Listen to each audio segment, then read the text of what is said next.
Yo, this is Seven Lions with Bunk in the Trunk, jamming in London at the Aries Music Festival. It's been great so far. Actually exceeded all the expectations that I had because I've never done like a headlining tour, and it's just been like really, really nice. A lot of fun. Are you gonna still be producing on the side, or it's just like nonstop touring like right now? It's nonstop touring. The EP is coming out soon, either at the end of the month or the very beginning of May. And it was supposed to come out a little earlier, and that's kind of why it was the Worlds Apart tour, but some crazy things happened, so now it's coming out a little later. But that EP is coming out, and then I have a bunch of other stuff that I'm still finishing. So I can finish it on the road because mainly it's just vocal stuff. So I'm not really writing new music, but more finishing tracks for the next EP. What inspires you to find like a good voice for a track or something? Generally, anybody who sounds incredibly unique. When you hear them just like a few phrases and you're like, oh my god, I know exactly who that is, like, that's what I really like. A few vocalists would be like Zoe Johnston, Imogen Heap, Sigur Rós, Ellie Goulding, of course. You know, people like you just hear them once and you know who they are, and that's what I really like because there's so much generic stuff in EDM right now. So many replaceable vocals that it could be absolutely anybody, and you know it needs to be special, and that's kind of what we're going for sure. Kind of looked into, I've noticed that you have a lot of like metal influence and stuff like that, and something that's just coming out is Gathering Darkness. You want to talk about that? What's that all about? That was just trying to explore that metal side a bit more, like the satanic and the occult stuff, because I've always been into that. I mean, clearly I'm not a Satanist, but like, you know, I've always been into the occult and the darker side of things, and I don't want that to bleed into Seven Lions, you know, as like my brand so much. So I wanted to do something a little different. I didn't want to rebrand, like I want it to still be me, so I want it to still be Seven Lions, but I wanted to make it apparent that it was Gathering Darkness.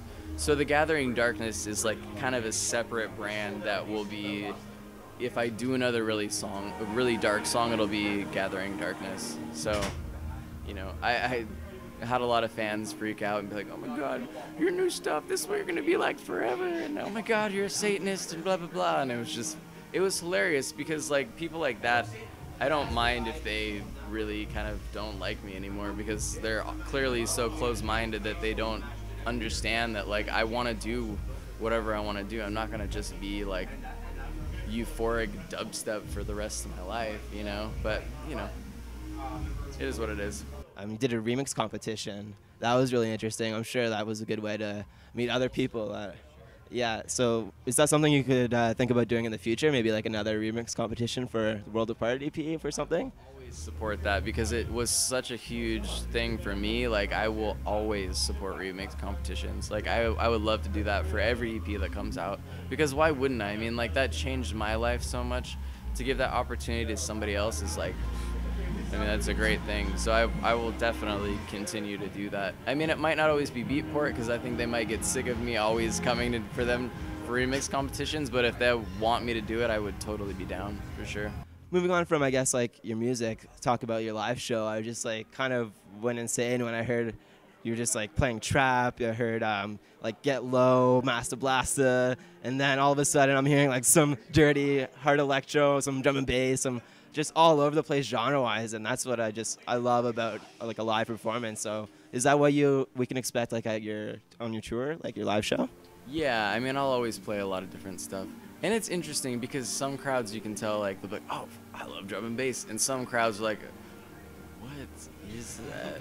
You know, and especially like minimal, like I'll play like at least one minimal track or like one side trance track, and generally people will be like, oh, this is too weird for me, but hopefully there's at least like 15 people in the crowd who are like, oh my god, that's my jam.